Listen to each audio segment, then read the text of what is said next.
Over the past week, I've had the opportunity to make progress on issues that matter to Americans.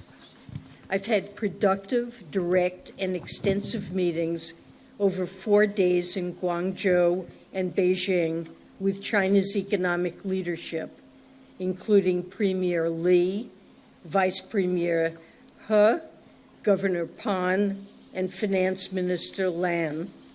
I've also met with those outside of the central government, including American and other foreign businesses, Chinese academics and students, and local government leaders with practical, on-the-ground economic policy responsibilities.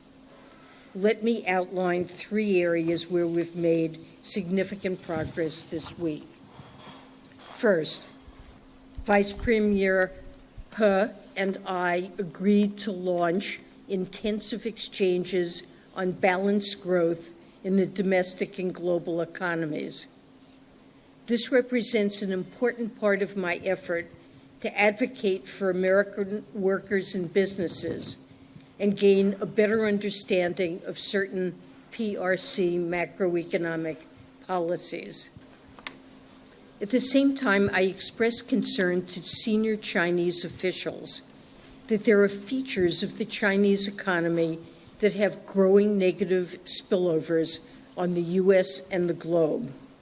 I am particularly worried about how China's enduring macroeconomic imbalances, namely its weak household consumption and business overinvestment, aggravated by large-scale government support in specific industrial sectors, will lead to significant risk to workers and businesses in the United States and the rest of the world. And we've seen this story before. Over a decade ago, massive PRC government support led to below-cost Chinese steel that flooded the global market and decimated industries across the world and in the United States. I've made clear that President Biden and I will not accept that reality again.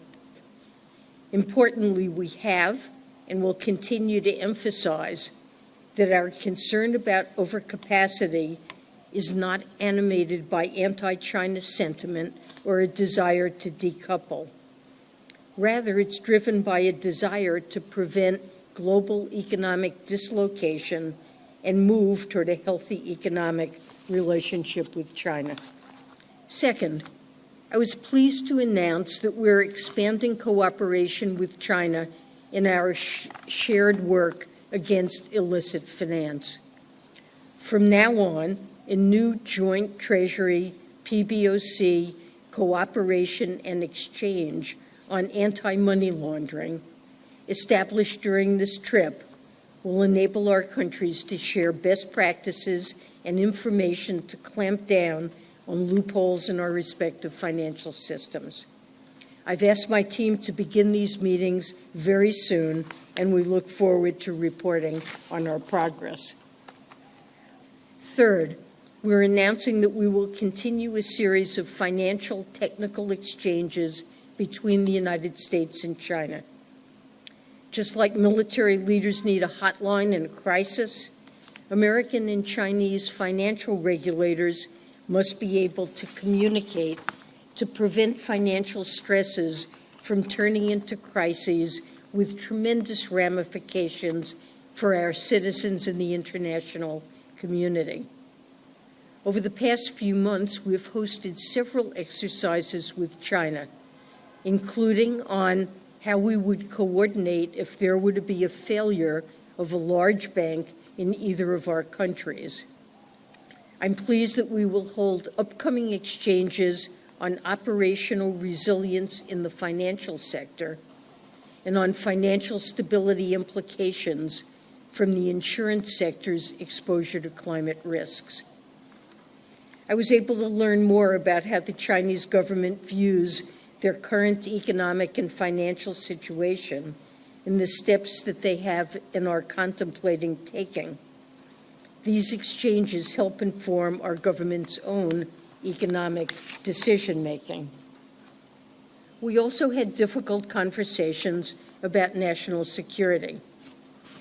President Biden and I are determined to do all that we can to stem the flow of material that's supporting Russia's defense industrial base and helping it to wage war against Ukraine. We continue to be concerned about the role that any firms, including those in the PRC, are playing in Russia's military procurement. We also exchanged information on the use of economic tools in the national security space. Going forward, I believe that we must continue to discuss how each side defines national security in the economic sphere. While the U.S. needs to continually evaluate its national security measures, given the rapid pace of technological development, we're committed to no surprises.